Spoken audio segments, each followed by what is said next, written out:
நீங்கள் கர்த்தர் கொடுக்கக்கூடிய மெய்யான சந்தோஷத்தை பெறுவதற்கு விசுவாசமாய் வாழுங்கள்.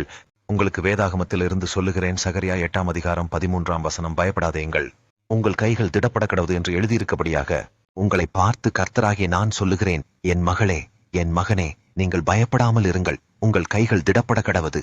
என் மகளே, என் மகனே, நீங்கள் செய்யக்கூடிய காரியத்தினை எப்படி செய்வது என்று தெரியாமல் விழி பிதுங்கி இருக்கிறீர்களா? நான் செய்யக்கூடிய தொழில் நஷ்டமாகவே இருக்கிறது என்று கலங்கிக் கொண்டிருக்கிறீர்களா? தினமும் படித்துக்கொண்டே இருக்கிறேன், என்னால் முதல் மதிப்பெண் பெற முடியவில்லை என்று கலங்கிக் கொண்டிருக்கிறீர்களா? என்னுடைய வேலையிலே பதவி உயர்வு கிடைக்கவில்லையே என்று கலங்கிக் கொண்டிருக்கிறீர்களா? எனக்கு ஒரு ஆசீர்வாதமான வருமானம் இல்லையே என்று கலங்கிக் கொண்டிருக்கிறீர்களா? அப்படிப்பட்ட சூழ்நிலையில் இருக்கக்கூடிய என் ஜனமாகிய உங்களை பார்த்து கர்த்தராகிய நான் சொல்லுகிறேன், என் மகளே, என் மகனே, பயப்படாமல் இருங்கள், உங்கள் கைகள் திடப்பட கடவுது.